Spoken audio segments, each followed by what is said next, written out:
So you land Young and the Restless, Yes. and here comes Drusilla. Woo! Yes. I love Drusilla, honey. Drusilla was spicy and everything. Now, was that character, was it a part that was written for you, or was it a character that was created that Well, you then just came in there and developed it into Drusilla? well, yes and no.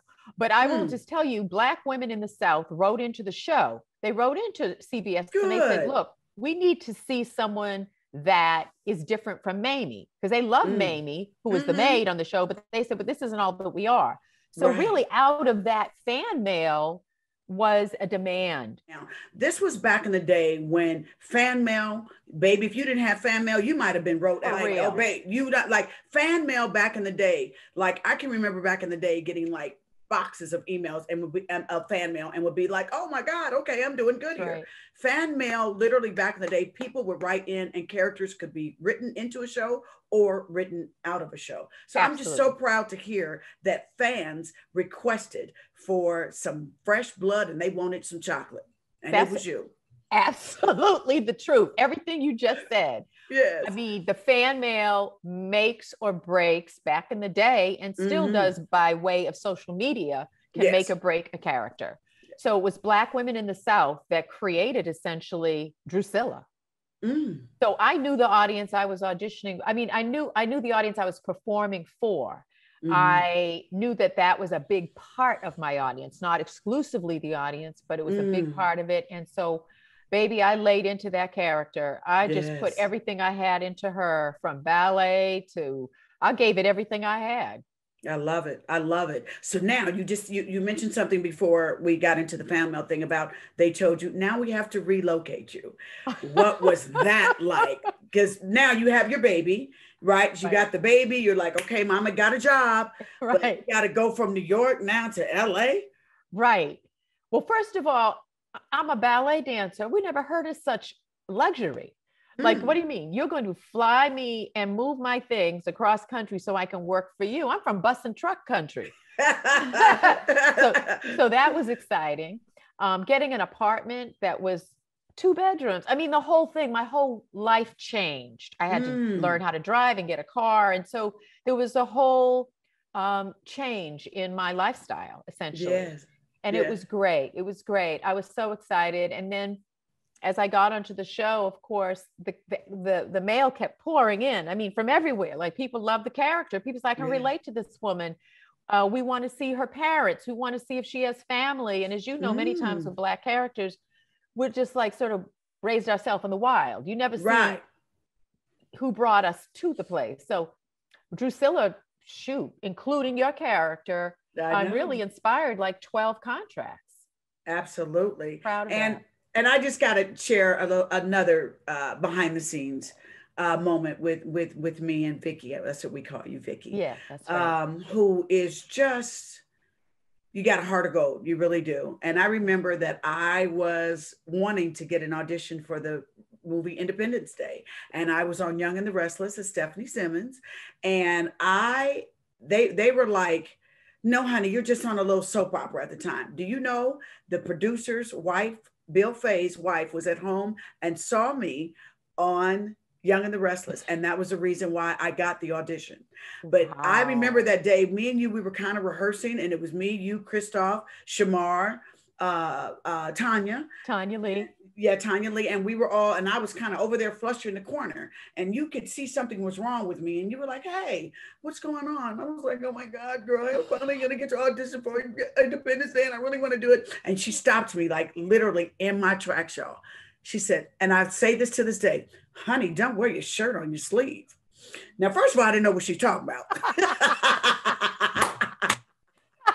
Let me just keep that real. I don't know. I was like, what you mean my shirt on my sleeve?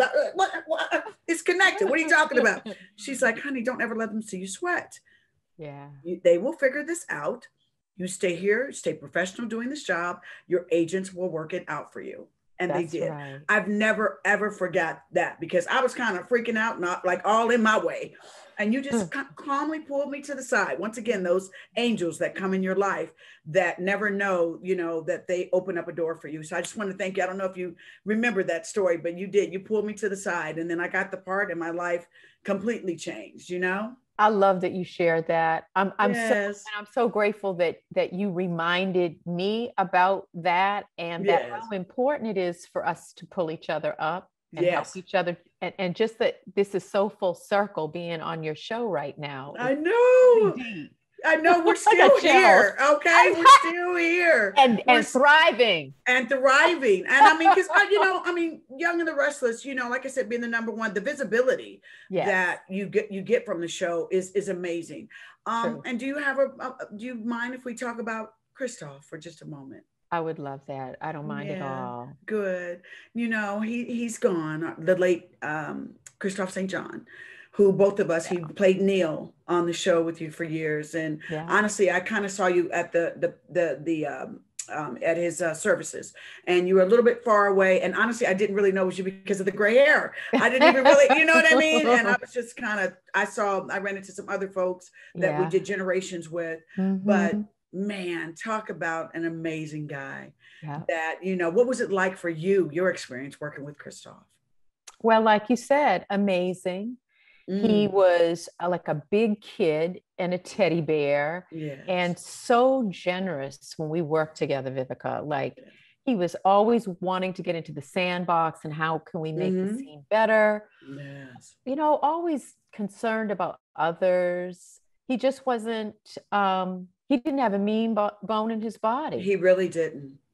He really didn't. Just kind. It was 14 years. It was 14 years. Wow.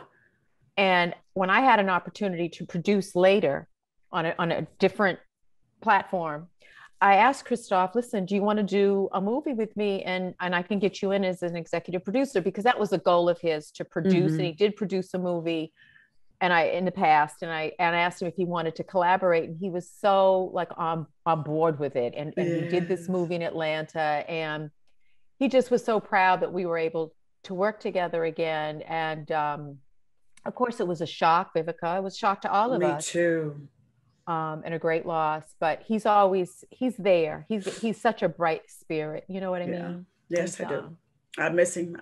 We did a Christmas movie together where I was a producer on, and he did such an amazing job that we were literally trying to figure out how to do a sequel. And because he left our set. I remember we did an all-night shoot, and he left the set, and he's like, I'm probably going to get to lay down for an hour or two, and then I got to go to Young and the Restless to Y&R. You know, he's like my bread and butter. And he had no problem doing it. He's like, he drove himself to set, no ego. He didn't mind doing the work. And that's what I love about Kristoff. Kristoff was just tall, handsome, and gorgeous. And Kristoff, we dedicate this interview to you and to your memory, Kristoff. We love you and we miss you always.